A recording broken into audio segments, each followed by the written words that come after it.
I was making tea when the message arrived. The kettle had just begun to whistle that familiar, comforting sound that had marked the rhythm of my life for decades.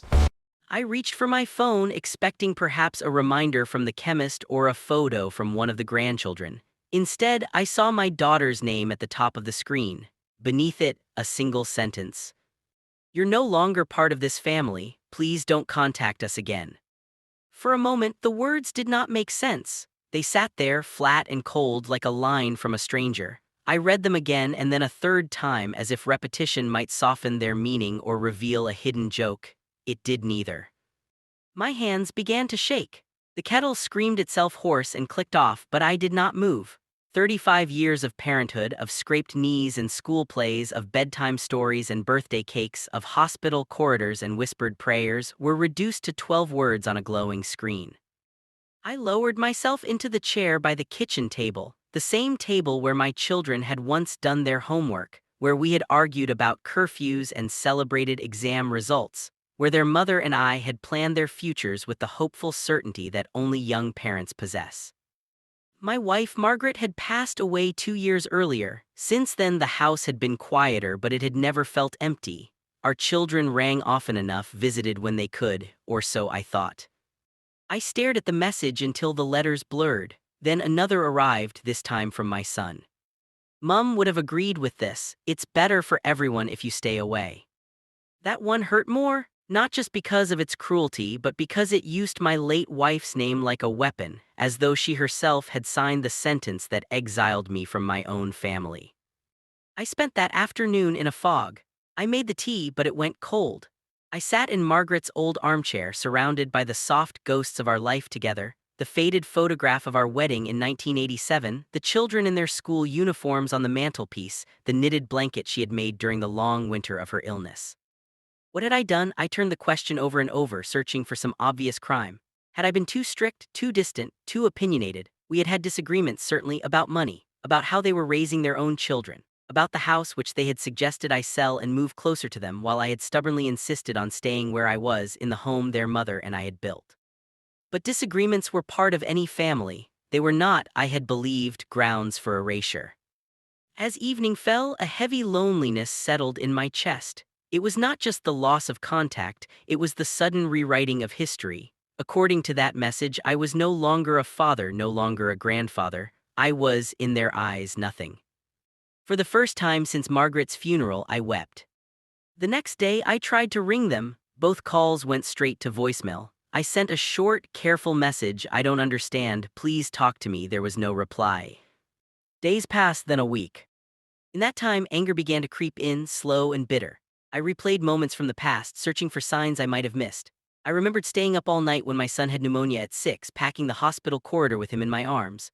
I remembered my daughter's first heartbreak, how she had cried into Margaret's shoulder while I made hot chocolate and pretended not to listen, though every sob tore at me. How could those same children now declare, with the tap of a thumb, that I was no longer family? One afternoon, as I sorted through a drawer in the study, I came across a stack of old letters tied with ribbon. They were from Margaret, written during the early years of our marriage when I had been working away from home for weeks at a time. Her handwriting was neat and looping, full of warmth and small, loving details. Right to them, I could almost hear her say, "Don't shout, don't accuse, just tell them the truth of your heart." The idea settled in me like a quiet command. If they would not answer my calls, if they would not read my messages, perhaps they would read a letter. Not a text, not an email, but something tangible. Something that took time and care. Something that could not be deleted with a swipe.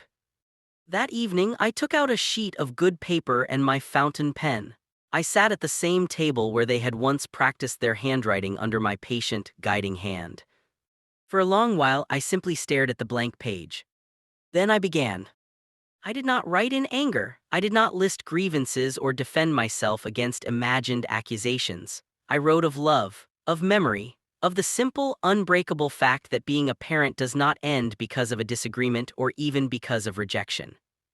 I wrote about the day my daughter was born, how small and fierce she had been, her fingers curling around mine with surprising strength.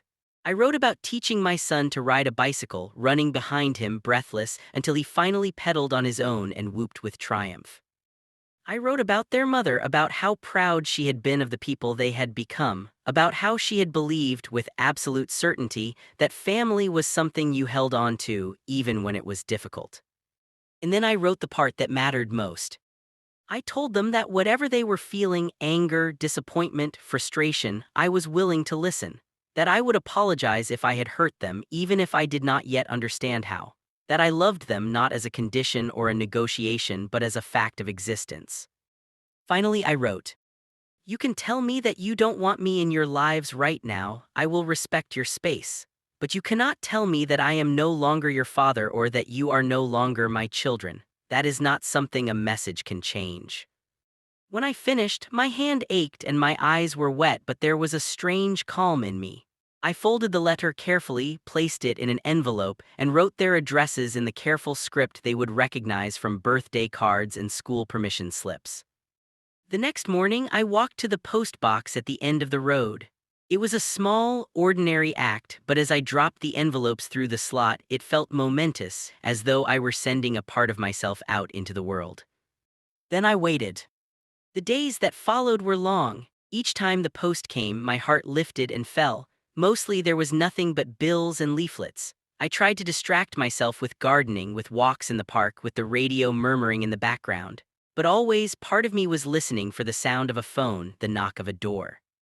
A fortnight passed. One evening, just as I was settling down with a book, there was a knock. It was hesitant, almost uncertain. I opened the door and found my daughter standing on the step. Her eyes were red, her face pale, as though she had not been sleeping well. For a moment, we simply looked at each other, the distance of weeks and words stretching between us. Then she spoke. "Dad, can I come in?" The question, so small and so loaded, nearly undid me. I stepped aside without a word. We sat in the living room in the chairs where she had once curled up to watch cartoons on Saturday mornings. For a while, neither of us spoke. The silence was thick but not hostile. It was the silence of people who had too much to say and did not know where to begin. "I read your letter," she said at last. "I didn't want to at first. I was so angry, but I couldn't throw it away." Her voice broke and she pressed her hands together in her lap. "I thought you didn't care how we felt, that you only cared about being right, about keeping control." I listened, truly listened. I did not interrupt. I did not defend myself. I let her speak of old hurts, of feeling judged, of feeling that her choices were never quite good enough in my eyes. Some of it stung because there was truth in it. Some of it surprised me, but all of it mattered. "I never meant to make you feel that way," I said when she finished. "But I can see now how I did. I'm sorry." The word felt heavy and necessary. We talked for hours. Not everything was resolved, not every wound was healed, but something shifted. The hard wall of that terrible text message began slowly to crack. Before she left, she hugged me. It was an awkward hug at first, then a tight one like the embraces of long ago. My son did not come that night. It was another week before he rang. His voice was guarded, but it was no longer cold. "I got your letter," he said. "I don't know what to say yet, but I couldn't ignore it either." We began cautiously to talk. It was not a dramatic reconciliation. There were no grand speeches, no instant return to how things had been. Healing, I learned, is quieter than that. It happens in small steps, in a shared cup of tea, in a careful conversation, in the willingness to admit fault and to forgive. But the sentence that had once cut me to the bone, "You're no longer part of this family," lost its power. Because I had answered it not with rage, not with accusation, but with love, written in my own hand and sent like a bridge across the silence. And in the end, that one letter did what 1,000 angry messages never could. It reminded us all of who we were to one another. Family.